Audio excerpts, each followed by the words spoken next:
എല്ലാവരും പറയും പെണ്ണുങ്ങളെ ഒബ്ജക്റ്റിഫൈ ചെയ്യരുത്, പെണ്ണുങ്ങളൊരു വസ്തുവല്ല. ആരാണ് പെണ്ണുങ്ങളെ ഒബ്ജക്റ്റിഫൈ ചെയ്യുന്നത്? ഹലോ ഗൈസ്, ദിസ് ഇസ് ആൻകോടി. Welcome back to my YouTube channel. അപ്പോൾ വിമൺ ആർ ഒബ്ജക്ട്സ്, അതാണ് ഇന്നത്തെ ടോപ്പിക്. അപ്പോൾ ആരാണ് ശരിക്കും ഈ വിമണിനെ ഒബ്ജക്റ്റിഫൈ ചെയ്യുന്നത് എന്നുള്ളതിനെ കുറിച്ചാണ് ഇന്നത്തെ വിഷയം. മെയിനായിട്ട് ഈ കാര്യം നടക്കുന്നത് സെലിബ്രിറ്റീസിൻ്റെ അടുത്താണ്. സിനിമയിലും സോഷ്യൽ മീഡിയയിലൊക്കെയാണ് ഈ കാര്യം നടക്കുന്നത്. പല സംവിധായകന്മാരും വന്നിരുന്ന ആണുങ്ങൾ പറയുന്നത് കേൾക്കാം, ഈ സിനിമയിൽ ഐറ്റം ഡാൻസ് ഒഴിവാക്കണം, പെണ്ണുങ്ങളിങ്ങനെ വസ്തുവാക്കി കാണുന്നത് നിർത്തണം. പെണ്ണുങ്ങളും അങ്ങനെ പറയാറുണ്ട്. എന്തിനാണ് ഇങ്ങനെ കുറേ ആണുങ്ങളെ മുമ്പിൽ തുണിയില്ലാതെ ഒരു പെണ്ണിനെ ഡാൻസ് കളിപ്പിക്കുന്നത്, വിമൺ ഒരു ഒബ്ജക്റ്റ് അല്ല എന്നൊക്കെ പറഞ്ഞാണ് ഇവർ ഡയലോഗ് അടിക്കുന്നത്. ശരിക്കും ആരാണ് ഈ വിമണിനെ ഒബ്ജക്റ്റിഫൈ ചെയ്യുന്നത്? അവർ സ്വന്തമായിട്ടാണ്. സെൽഫ് ഒബ്ജക്റ്റിഫിക്കേഷനാണ് ഇവിടെ നടക്കുന്നത്. നിങ്ങളിപ്പോൾ സോഷ്യൽ മീഡിയ എടുത്ത് നോക്കിയാൽ അറിയാം. സോഷ്യൽ മീഡിയയിൽ ഇഷ്ടംപോലെ ഈ വഴിയെ പോകുന്ന പെണ്ണുങ്ങളെല്ലാം കയറി ബോഡി എക്സ്പോസ് ചെയ്ത് ഡാൻസ് കളിക്കുന്നു. ഡാൻസ് പോലും കളിക്കാതെ കോപ്രായങ്ങൾ കാണിക്കാൻ എക്സ്പോസ് ചെയ്യാൻ വേണ്ടി മാത്രം വരുന്ന പെണ്ണുങ്ങൾ ഒരുപാടുണ്ട്. ഇവരെയൊക്കെ ആരെങ്കിലും ഫോഴ്സ് ചെയ്തിട്ടാണ് ഇവരെ ചെയ്യിപ്പിക്കുന്നത്. അവരവരുടെ സ്വന്തം ഇഷ്ടപ്രകാരം ഫെയിമിനും പൈസയ്ക്കും വേണ്ടി ഇങ്ങനത്തെ ഓരോരോ കാര്യങ്ങൾ ചെയ്യുന്നു. എനിക്ക് പേഴ്സണലി തോന്നിയിട്ടുള്ള ടാലൻ്റ് ഇല്ലാത്തവരാണ് ഇങ്ങനത്തെ കോമാളിത്തരം കാണിക്കുന്നതെന്നാണ് എൻ്റെ പേഴ്സണൽ ഒപ്പീനിയനാണ്. അവർക്ക് പ്രത്യേകിച്ച് വേറെ കഴിവൊന്നുമില്ല. അവർക്ക് കാശിനുള്ള അത്യാർത്ഥി മൂലം ഫെയിം വേണം, സിനിമയിൽ കയറണം, കാശുണ്ടാക്കണം എന്നൊക്കെ ഉള്ള ഒരു ഇതുകൊണ്ട് അവരിങ്ങനെ വരുന്ന എക്സ്പോസ് ചെയ്യുന്നു. ഫെമിനിസ്റ്റുകളും പറയുന്നത് കേട്ടിട്ടുണ്ട്, പെണ്ണുങ്ങളുടെ ബോഡി ആണുങ്ങൾ എൻജോയ് ചെയ്യുന്ന പോലെ ആണുങ്ങളുടെ ബോഡി നിങ്ങൾ കാണിക്കുക, 6 പാക്കുള്ള ബോഡി നിങ്ങൾ എൻജോയ് ചെയ്യട്ടെ എന്നൊക്കെ പറഞ്ഞ നടിമാരുമുണ്ട്. അപ്പോൾ ഒരു കൂട്ടം നടിമാർക്ക് ഇത് എക്സ്പോസ് ചെയ്യുന്നതാണ് താല്പര്യം. അവരത് സ്വന്തമായിട്ട് ചെയ്യുന്നതാണ്. പിന്നെ ഞാനൊരു ഒബ്ജക്റ്റ് അല്ല, എന്നെ ഇങ്ങനെ കാണിക്കാൻ എനിക്ക് താല്പര്യമില്ല എന്നുള്ളൊരു സ്റ്റാൻഡ് എടുക്കേണ്ടത് പെണ്ണുങ്ങളാണ്. അല്ലാതെ ഒരാണും ഇവിടെ പിടിച്ചു വലിച്ച് കൊണ്ടുപോയി ഐറ്റം ഡാൻസ് കളിപ്പിക്കുകയല്ല. ഐറ്റം ഡാൻസ് കളിക്കാൻ വേണ്ടി മാത്രം കുറേ പെണ്ണുങ്ങളും നടപ്പുണ്ട്. അപ്പോൾ അതിനർത്ഥം ഇതൊക്കെ നോർമലൈസ് ചെയ്യുന്നത് പെണ്ണുങ്ങളാണ്, ആണുങ്ങളല്ല. പിന്നെ ഇങ്ങനെ കാണിക്കുമ്പോൾ കുറേ കാണികളുണ്ടാവും. അത് മെയിൻ കുറേ പാഴ് ജന്മങ്ങൾ ആണുങ്ങളുണ്ട്, ഇതിനു വേണ്ടി ജീവിക്കുന്ന കുറേ എണ്ണം.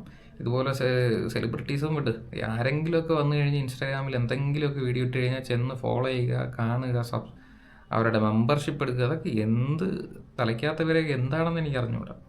ഇങ്ങനെയുള്ള കുറേ പേര് സപ്പോർട്ട് ചെയ്യാറുണ്ട്. അതാണ് ഇവർക്ക് മെയിനായിട്ട് എൻകറേജ്മെൻറ്റ് കിട്ടേണ്ട കാര്യം. കാണാൻ കുറേ പേരുള്ളതുകൊണ്ട് ഇവർക്കങ്ങ് കാണിക്കാൻ വേണ്ടി മുട്ടി നിൽക്കുകയാണ്.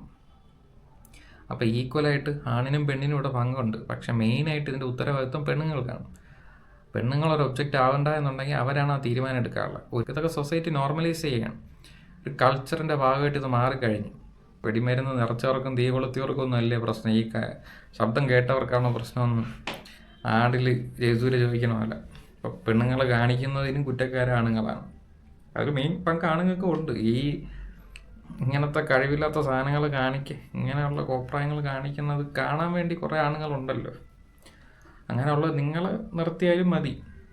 ഈ 2 പേരിൽ ആരെങ്കിലും ഒരാൾ ഈ കാര്യം സ്റ്റോപ്പ് ചെയ്ത് കഴിഞ്ഞാൽ ഈ പരിപാടി ഇവിടെ തീരും. അതിൻ്റെ ഇടയിൽ കൂടെ ഞാനൊരു ഫെമിനിസത്തിൻ്റെ ഒരു കാര്യം കൂടെ പറയാൻ ഉദ്ദേശിക്കുന്നുണ്ട്. ഈ ഫെമിനിസം എന്ന് പറഞ്ഞു കഴിഞ്ഞാൽ ഈക്വൽ റൈറ്റ്സ് ആണ്. ആണിനും പെണ്ണിനും ഈക്വൽ റൈറ്റ്സ് കിട്ടണം എന്നാണ്. എൻ്റെ വീട്ടിൽ ഒരെണ്ണമുണ്ട്, ഒരു ടോക്സിക് ഫെമിനിസ്റ്റ്. എൻ്റെ അമ്മയല്ല, എൻ്റെ സഹോദരിയാണ്. എനിക്ക് പറയാൻ താല്പര്യമില്ല, എന്നാലും ഞാനത് പറഞ്ഞതാണ്. ആണുങ്ങളെല്ലാം കഴിവില്ലാത്തവന്മാരും പഴങ്ങളുമാണെന്നുള്ളൊരു ചിന്തയാണ് ആ ടോക്സിക് ഫെമിനിസ്റ്റിനുള്ളത്. എന്നെപ്പോലുള്ള ഒരാളത് ചെയ്യില്ല. ഈ കഴിവില്ലാത്ത കുറേ ആണുങ്ങൾ നടപ്പുണ്ടല്ലോ, ഏതെങ്കിലും പെണ്ണിനെ കണ്ടാൽ പാവാടത്തുമ്പ് പിടിച്ച് നടക്കുന്നത്. അങ്ങനെയുള്ളവരാണ് ഇവരെ പോലുള്ളവരെയൊക്കെ വളർത്തി വിടുന്നത്. അപ്പോൾ ഈ ടോക്സിക് ഫെമിനിസ്റ്റ് എന്ന് ഞാൻ പറഞ്ഞതിൻ്റെ കാര്യം, ഇങ്ങനെ ആണുങ്ങളെ 24 മണിക്കൂറും കുറ്റം പറഞ്ഞിട്ട് ഒരു ചെറിയ കാര്യത്തിന് വരെ ആണുങ്ങളെ വിളിച്ച് ഹെൽപ്പ് ചോദിക്കുന്ന ഒരാളാണ് ഈ പറഞ്ഞ ടോക്സിക് ഫെമിനിസ്റ്റ്. സ്വന്തമായിട്ടൊരു കാര്യവും ചെയ്യാൻ കഴിയില്ല, അതിനൊക്കെ ആണുങ്ങൾ വേണം. അതിന് പോണ ആണുങ്ങളെയൊക്കെ ആരാണ്? കിഴങ്ങന്മാർ. അപ്പം അങ്ങനെ പോണവരെ പറയുന്നതിൽ എനിക്ക് തെറ്റ് തോന്നുന്നില്ല. ഇതുപോലുള്ള കോമാളികൾ വിളിക്കുമ്പം വാലിമടക്കി പോണവന്മാരങ്ങനെ തന്നെയാണ് വിളിക്കാനുള്ളത് എന്തായാലും. പിന്നെ ഈ ഞാൻ പറഞ്ഞ ടോക്സിക് ഫെമിനിസ്റ്റുകളായാലും അല്ലാത്ത ഫെമിനിസ്റ്റുകളായാലും ഇവർക്കൊക്കെ എത്ര പേർക്ക് ഈ ശീതൾ ദേവിയും ദീപ്തി ജീവാഞ്ചിയൊക്കെ അറിയാം? ഞാൻ ഇവരൊന്നും ഒരാൾ പോലും സ്റ്റാറ്റസോ സ്റ്റോറിയോ ഒന്നും ഇടുന്ന കണ്ടിട്ടില്ല. പക്ഷെ ഇവരെയൊക്കെ മെയിൻ ഈ ഫെമിനിസ്റ്റുകളുടെ മെയിൻ കുറച്ച് ആൾക്കാരുണ്ട്. നയൻതാര, പ്രിയങ്ക ചോപ്ര, ദീപിക പടുക്കോൺ. ശരിക്കും അവർ അപ്രിഷ്യേറ്റ് ചെയ്യേണ്ടവരൊന്നും ഇവരൊന്നും അറിയുന്നില്ല. ഇങ്ങനത്തെ ഒരു സൊസൈറ്റിയിലാണ് നമ്മൾ ജീവിക്കുന്നത്. പിന്നെ ആ ഈക്വൽ റൈറ്റ്സിൻ്റെ കാര്യം പറഞ്ഞു. പെണ്ണുങ്ങൾ ഇൻസ്റ്റാഗ്രാമിൽ വന്ന് ശരീരം കാണിക്കുമ്പോൾ അവർക്ക് നല്ല വ്യൂസും എല്ലാം കിട്ടുന്നുണ്ട്. ആണുങ്ങൾ ആ സാധനം കാണിച്ചാൽ കിട്ടുമോ? ഇല്ലല്ലോ. അപ്പോൾ ഈക്വൽ റൈറ്റ്സ് എന്ന് പറഞ്ഞൊരു സാധനം ജെൻഡർ വെച്ചിട്ട് നമുക്ക് അസൈൻ ചെയ്യാൻ പറ്റില്ല. ഓരോരുത്തരെ കഴിവ് വെച്ചിട്ടാണ്. ഇപ്പോൾ പെണ്ണുങ്ങളിൽ ചിലർക്ക് കഴിവുള്ളവരുണ്ടാവും, അങ്ങനെയുള്ളവരെ ചൂസ് ചെയ്യും. അത് ഇന്നത്തെ കാലത്ത് അതൊരു വാലിഡ് ആണെന്ന് എനിക്ക് തോന്നുന്നില്ല. പണ്ടത്തെ കാലത്തൊക്കെ ആണെങ്കിൽ പെണ്ണുങ്ങൾ അവോയ്ഡ് ചെയ്യുന്നവരുണ്ട്. ഇന്നത്തെ കാലത്ത് ഇപ്പം എല്ലാവരും പഠിച്ചിട്ട് വന്നിട്ടല്ലേ ജോലി കയറുന്നത്. അവിടെ എവിടെയാണ് ഈ ഫെമിനിസത്തിൻ്റെ ആവശ്യം? സിനിമാ ഫീൽഡിൽ മാത്രമേ എൻ്റെ ആവശ്യമുള്ളൂ. അവിടെയും കഴിവുള്ളവർ കയറി വരുന്നുണ്ട്. കഴിവില്ലാത്ത കുറേ എണ്ണമാണ് ഇങ്ങനെ ഐറ്റം ഡാൻസും കളിച്ച് നടക്കുന്നത്. ഈ ടോക്സിക് ആയിട്ടുള്ള പെണ്ണുങ്ങൾക്ക് പറഞ്ഞു നടക്കാനുള്ള ഒരു ഐഡിയോളജി എന്ന് മാത്രമേ ഞാൻ അത് കണ്ടിട്ടുള്ളൂ. എല്ലാ പെണ്ണുങ്ങളെയും കൂടെ ഞാൻ അടച്ചാക്ഷേപിക്കുകയല്ല. ഞാൻ പറഞ്ഞ ഈ ടോക്സിക് ഫെമിനിസ്റ്റുകളുടെ കാര്യമാണ് ഈ പറഞ്ഞത്. ഇതിൽ വേറൊരു കൂട്ടം ആൾക്കാരുണ്ട്, പെണ്ണുങ്ങൾ. ആണുങ്ങൾക്കുള്ള ബോഡിയാണ് നമുക്കും ഉള്ളത്, അത് നമ്മൾ കാണിച്ച് നടക്കും എന്ന് ഇവർ പറയുന്നത് ഇവർ തന്നെയാണ്. പെണ്ണുങ്ങൾ ഒബ്ജക്റ്റായിട്ട് കാണുന്നു എന്ന് പറയുന്നത് ഇവർ തന്നെയാണ്. ഇന്നത്തെ വീഡിയോയുടെ എൻഡിങ് ഇതാണ്. പെണ്ണുങ്ങൾ അവരെ സ്വയമാണ് ഒബ്ജക്റ്റിഫൈ ചെയ്യുന്നത്. അത് സപ്പോർട്ട് ചെയ്യുന്ന ആൾക്കാരാണ് ആണുങ്ങൾ. പറഞ്ഞതിൽ എന്തെങ്കിലും തെറ്റുണ്ടെങ്കിൽ നിങ്ങൾക്ക് കമൻറ്റ് ചെയ്യാൻ, ഞാൻ അത് തിരുത്താനും തയ്യാറാണ്. പറയുന്നത് ശരിയാണെന്ന് തോന്നുന്നത് നിങ്ങൾക്ക് ലൈക്ക് ചെയ്ത് സപ്പോർട്ട് ചെയ്യാം. ഇന്നത്തെ വീഡിയോ ഇത്രയേ ഉള്ളൂ. അടുത്തൊരു വീഡിയോ ആയിട്ട് വീണ്ടും വരും. Tata bye bye.